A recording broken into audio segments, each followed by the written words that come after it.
नमस्कार बच्चों, कैसे हैं आप लोग। बच्चों, आपने संस्कृत रुचिरा में पहला पाठ पढ़ा शब्द परिचय। तो उसमें आपने शब्दार्थ और उच्चारणम कृत कार्य किया। अब इसमें थर्ड पार्ट है, उसमें अब आगे है पदा वर्ण संयोजन पदम लिखत। इसको आपको इन वर्णों को संयोजन करके पद लिखने हैं, उनके नाम, क्योंकि ये अलग अलग वर्ण हैं तो इनको आपको संयोजन करके लिखना है। जैसे इसमें दिया हुआ है च धन अ धन छ धन अ धन क धन अ, इसका हुआ चसका। क्योंकि मैंने आपको हिंदी में भी पढ़ाया था 5th क्लास में कि च ये व्यंजन है, तो जितने व्यंजन है वो स्वर की सहायता से ही बोले जाते हैं, उनका उच्चारण जो है स्वर से ही मिलके बने होते हैं। तो इसलिए जो है इनमें जैसे अ का उच्चारण है तो ये इसमें अ वर्ण लगेगा। तो च धन अ धन स धन अ धन क धन अ, चसक। इसी प्रकार स धन औ धन च धन ई धन क धन अ, तो हो गया शौचिका। तो यहाँ पे आपको शौचिका।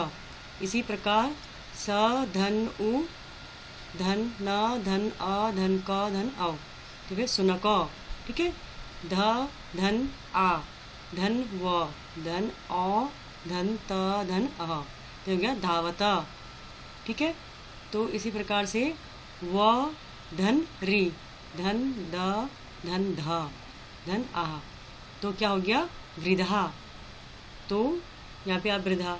ग धन आ धन य धन अ धन न धन त धन ई गायंती, तो यहाँ पे आपका गायंती आएगा। तो ये वर्ण संयोजन आपने करने हैं। यहाँ पे ये दिया गया है इसका आंसर। ठीक है, इनको लिखना है। हाँ, अब अगला इसमें ख है पदानाम वर्ण विच्छेदम प्रदर्शयत। अभी तो आपने वर्ण संयोजन किया था, अब यहाँ पे आपको वर्ण विच्छेदम यानी वर्ण के विच्छेद करने हैं। ये वर्ण पद यहाँ पे दिए हुए हैं, इनका विच्छेद करना है। जैसे है लघु, तो लघु ल धन अ और धन ध धन उ, लघु। इसी प्रकार से सीव्यति वर्णा कुकर मयूरा बालक, तो इसके जो आंसर हैं ये हैं सीव्यति। सीव्यति का स धन ई धन व धन य धन त धन ई, तो ये हो गया सीव्यति। तो यहाँ पे जो व जैसे यहाँ पे आया है तो ये व जो है आधा है, तो यहाँ पे ये तो जो क्योंकि जो व्यंजन होते हैं वो स्वर के सहायता से ही लिखे जाते हैं और बोले भी जाते हैं, इनका उच्चारण जो है। तो इसमें तब ये हलंत जरूरी होता है। ठीक है, जो स्वर होते हैं उनमें हलंत नहीं लगता है। ठीक है। वर्णा वर्णा व धन अ धन र धन अण धन आ, वर्णा। इसी प्रकार कुकरो क धन उ धन क धन क धन उ धन र धन औ, कुकरा।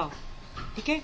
इसी प्रकार मयूरा म धन अ धन य धन उ धन र धन आ, मयूरा। बालक ब धन आ धन ल धन क धन अ, बालक। ठीक है। अब जो है इसमें तीसरा प्रश्न है उदाहरणम दृष्ट्वा रिक्त स्थानानि पूर्यत, यथा जैसे, मतलब। ठीक है। जैसे दिया हुआ है चसका चसको चसका, ये एक वचन द्विवचन और बहुवचन में है। ठीक है।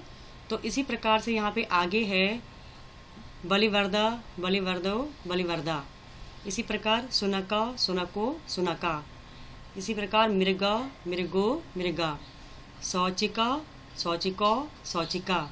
इसी प्रकार मयूरो मयूरो मयूरा। तो ये जो है ये जो सारे पुल्लिंग हैं, ये शब्द अकारांत पुल्लिंग है, तो इनमें जो है एक वचन द्विवचन और बहुवचन में है। ठीक है, आया समझ में। धन्यवाद।